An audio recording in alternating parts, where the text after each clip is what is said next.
Listen carefully. Imagine waking up to find that every single pillar of security you spent years meticulously constructing has been violently reduced to absolute dust. The daily routine that anchored your mornings, the professional status that fed your ego, the financial reserves that guarded your family, and the social validations you mistook for true loyalty have vanished into thin air in a single catastrophic afternoon. The baseline infrastructure of your reality is gone. The average man, when confronted with this sudden, unvarnished vacuum, immediately plunges into an acute state of existential panic. He allows his mind to flood with bitterness, paces his room in circles, screams at an indifferent sky, and frantically reaches backward into the past, begging for a timeline that no longer exists. He views the collapse of his life as an unprovoked insult from fate, a definitive end to his story, and a permanent sentence to mediocrity. But you must learn to look at this wreckage with a cold, clinical, and completely detached perspective. What if this structural collapse is not the tragic conclusion of your journey, but the absolute mandatory intervention your soul required? What if the destruction of your comfortable cage is the exact industrial forge required to melt down your fragile defaults and shape you into an untouchable sovereign entity from scratch?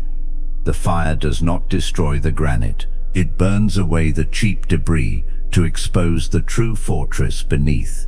When everything is brutally stripped from your hands, you do not lose your power. You discover the raw, terrifying architecture of authentic freedom.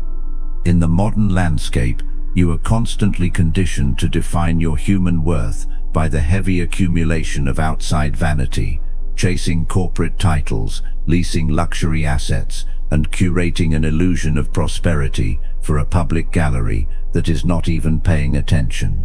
You do not own these objects. These objects actively own you. They turn your mind into a fragile hostage, forcing you to operate in a state of continuous anxiety because you are constantly terrified of losing the decorations that define your false identity. The moment fate strips these items away, the leverage the world held over your nervous system drops to absolute zero.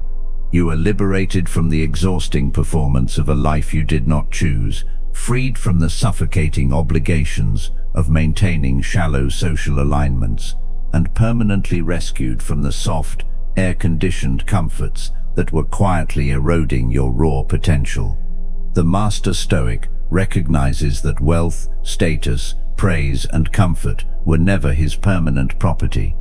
They were merely temporary variables on loan from the vault of fortune, and fortune reserves the absolute right to reclaim her assets at any given second without your permission or an apology. Standing in the absolute center of your ruins, you must silence the emotional tantrum of your ego and ask your soul a single diagnostic question: what remains?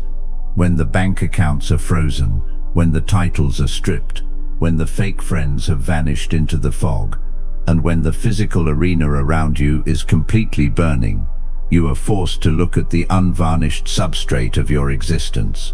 What remains is the single asset that the external universe cannot touch, manipulate, or draw blood from unless you willingly open the gates and surrender it.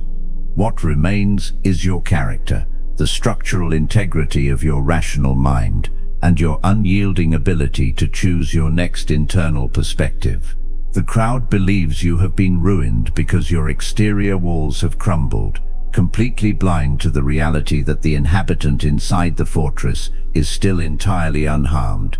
You are not your debt, you are not your failed business venture, you are not your broken relationship, and you are not the opinions of the spectators waiting for you to quit. You are the consciousness that observes the disaster, evaluates the damage, and retains total custody over its own movements. True reconstruction never initiates with a frantic attempt to repair your external environment or piece together the broken fragments of your physical routine.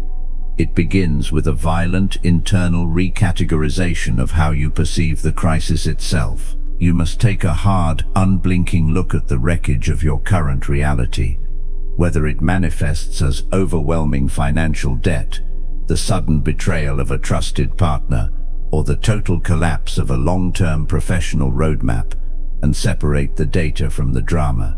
You must ruthlessly divide every single element of the disaster into two absolute buckets: the things that rest within your direct power to control, and the things that lie entirely outside your borders. The hard, unvarnished truth that your childish ego refuses to swallow is that you control almost nothing in the external universe. You do not control the sudden macroeconomic shifts of the market. You do not control the micro-expressions and deceptive behaviors of other human beings, and you do not control the massive structural odds that fate has stacked against your current position. When you continue to invest your limited morning cognitive capital into wishing the market hadn't crashed, or obsessing over why someone treated your devotion like an option, you are actively committing spiritual suicide, handing the remote control of your nervous system to volatile, indifferent forces. The external event is always entirely neutral. It is the unmonitored judgment you choose to wrap around the event that births your deep psychological suffering. When a building collapses or a rainstorm floods a field, the universe is not staging a personal vendetta against your routine. It is simply executing its natural, mechanical laws across space. The event has no teeth and cannot draw blood until your primitive brain rushes forward to swallow the data and transform it into a poisonous weapon inside your own gut. Stop wasting your highest capital begging the cosmos to alter its course or treat your path with special kindness. The universe does not care about your tears, your fatigue, or your personal definitions of fairness. You must accept the harsh, flat reality of your situation exactly as it stands right now on your laboratory floor, without an emotional coloring or a victim narrative. Your domain begins and ends strictly with your immediate response. You decide whether to lay in the dark, drowning in self-pity, or to wake up tomorrow morning, square your shoulders, and take one deliberate, calculated step toward structural stability, enforcing your own standards of conduct, even in the absolute center of a disaster. Absolute acceptance of reality is merely the baseline infrastructure of the master. To become truly untouchable, you must violently transition into the practice of Amor, Fati, the absolute, radical love of your fate. This is not a passive, lazy resignation to your circumstances or a soft coping mechanism designed to help you tolerate pain. It is a fierce, aggressive commitment to treat every single obstacle as the exact raw material required for your evolution. When you welcome the immense pressure, the isolation, and the heavy constraints of your current crisis as a specialized gymnasium custom-tailored for your character, standard life problems completely lose their power to break your stride. If fate has engineered a scenario where you are forced to experience material poverty, you do not complain. You enthusiastically master the clinical discipline of poverty, learning how to operate your machinery on minimal resources. If you are forced to walk through a season of absolute social isolation, you do not beg for company.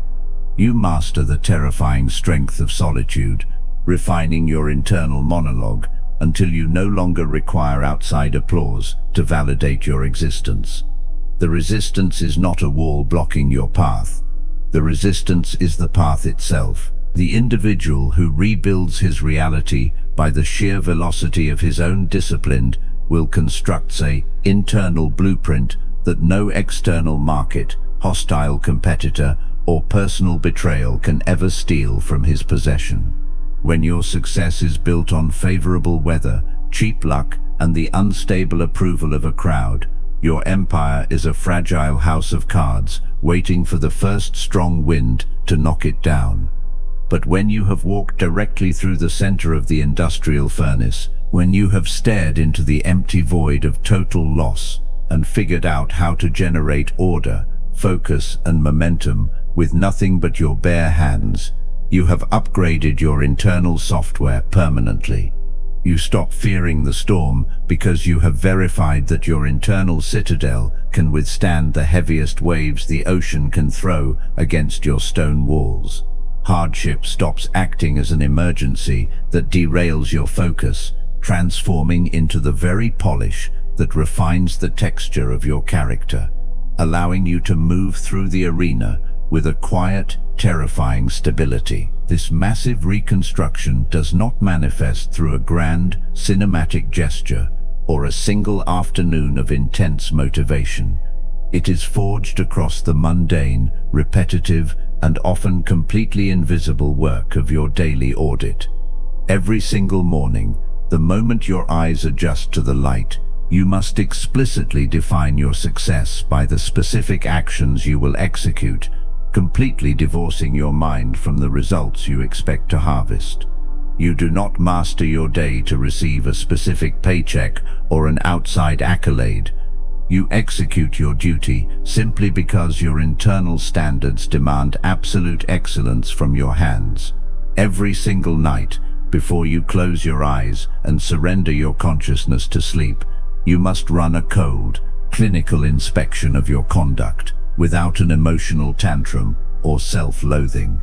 You review the timeline of your day with pure, mathematical objectivity, identifying exactly where you allowed an interruption to alter your posture, where you gave in to an impulse for cheap comfort, and where you failed to align your actions with your principles. You do not waste energy crying over the slip. You calmly note the psychological trigger, update your metrics, clear the slate, and resolve to execute a cleaner line of code tomorrow. There are absolutely no bypasses, shortcuts, or easy exits out of the industrial fire of a personal rebuild.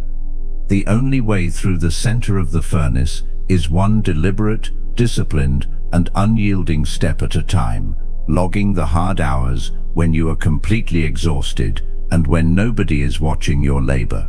As you stand in the ruins trying to clear the rubble, the public gallery will watch your struggle with a variety of useless perspectives. Some will offer you cheap pity to make themselves feel superior. Some will ignore your existence entirely, and many will actively wait for you to break and quit so they can validate their own decision to live in mediocrity. You must never give them that satisfaction. This empire is not being built to buy back the validation of a bankrupt social circle, or to prove your worth to spectators who hold zero relevance to your future roadmaps. This rebuilding is an exclusive contract between you and your highest potential, a rigid commitment to the standard you hold for your own conduct as a rational man. Stand up right now, square your frame against the wind, and completely secure the entry gates of your inner citadel against the intrusion of modern digital noise and outside opinions. The external universe will continue to fluctuate, fake friends will continue to exit your orbit, and fate will continue to deliver unpredictable friction to your laboratory floor. But none of these movements possess the power to alter your internal trajectory. Stop acting like a helpless victim of your environment, looking around the room for a savior, or waiting for the world to become fair before you start working on your empire. No one is coming to rescue your schedule, fix your finances, or fight your psychological battles for you. You must save yourself by mastering your own internal perceptions and executing your duty in absolute silence. Look directly at the ruins around your feet. Recognize them as the clean, unburdened canvas of your new life. Pick up your tools and start the manual work of building your fortress brick by brick, thought by thought, and action by action. Act accordingly,